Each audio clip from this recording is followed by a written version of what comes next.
Hours passed, and Khaled was still wandering through the city, his mind never ceasing to spin. Eventually, he found himself approaching a vast lake. He hurried over, tasted its water, and discovered it was fresh. He drank deeply, then leaned his back against a tree beside the shore. A laugh escaped him at the thought of Mona. As father arriving in this city, he'd be slaughtered instantly. Even Mona, if she came, would meet the same fate. He recalled his friends, and how none of them possessed much wit. Surely they would all be slaughtered as well. Chuckling, he muttered to himself with sarcasm, "I want food in exchange for 2 units of intelligence." He laughed again when he remembered one particular friend who was extremely overweight and ate endlessly. If that friend were in Zykola, he would lose all his wealth just trying to eat. Then Khaled said to himself, "Laugh, Khaled, Egyptian son of an Egyptian. We laugh even in the darkest of times." And then he asked himself, "What are you going to do, Khaled?" He answered, as though another person within him was speaking. "I'll live like the people here. Do you have another option?" And he replied as if he were the first voice again. "No." So he smiled, made his voice deeper, and said, "Then adapt to the situation. Welcome to Zykola."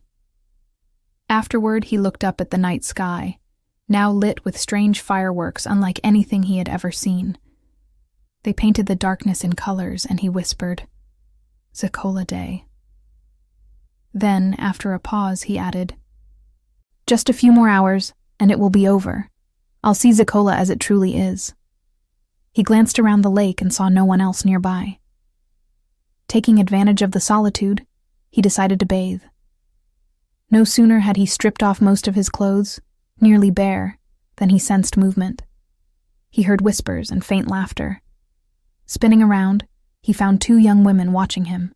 Hastily, he pulled his clothes back on, rushed to the tree again, leaned against it, and muttered jokingly, "No, I think sleep is the better choice." The night passed, and the sun rose. Khaled lay asleep by the tree at the lake's edge when he was startled awake by screams.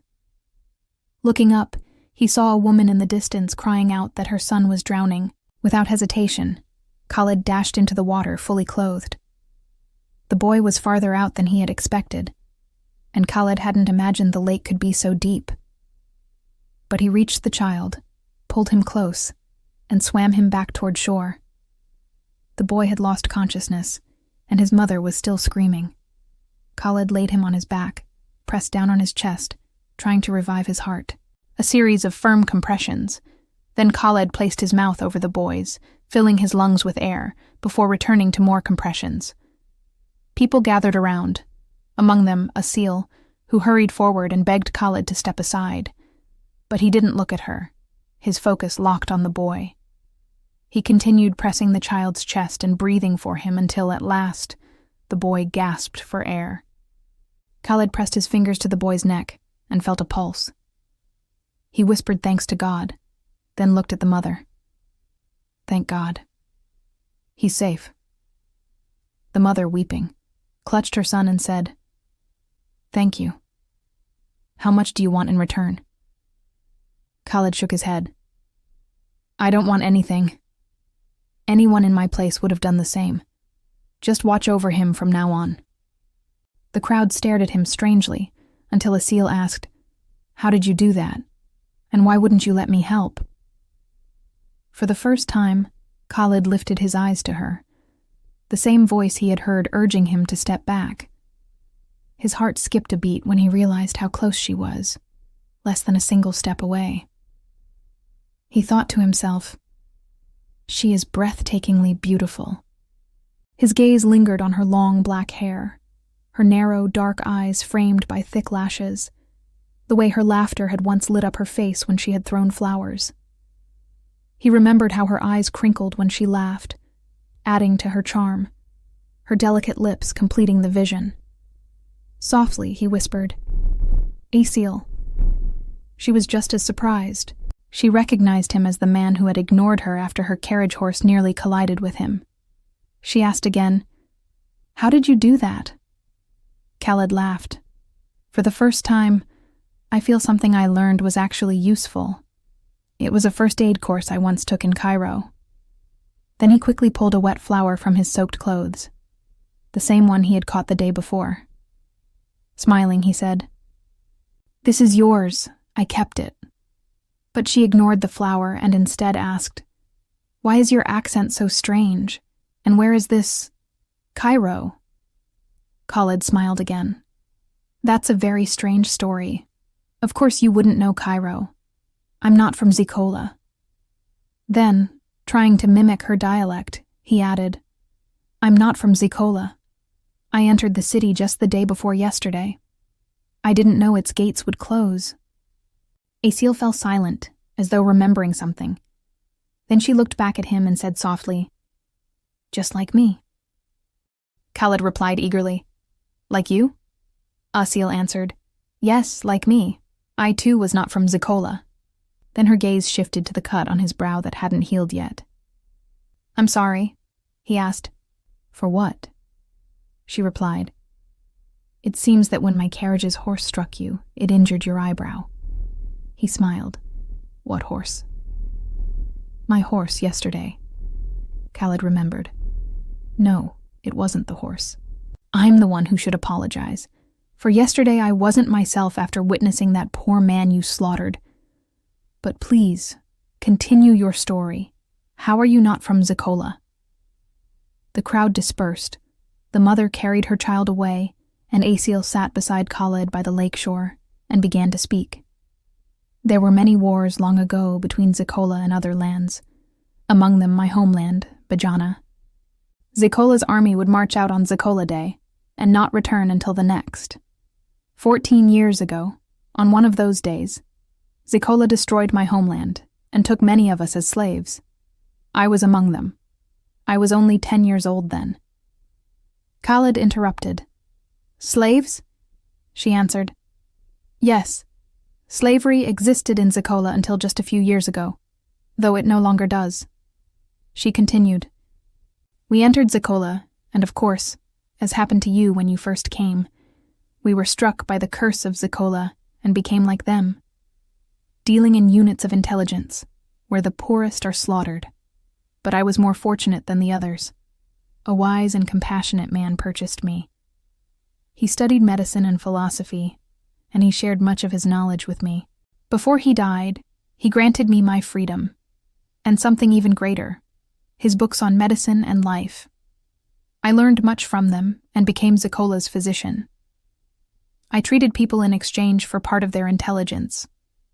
People here fall ill often, and I gained much. I became wealthy, one of Zykola's richest, by the age of 24. Khaled interrupted again. "Oh, didn't you ever think of leaving Zykola and returning to your country?" She smiled and went on.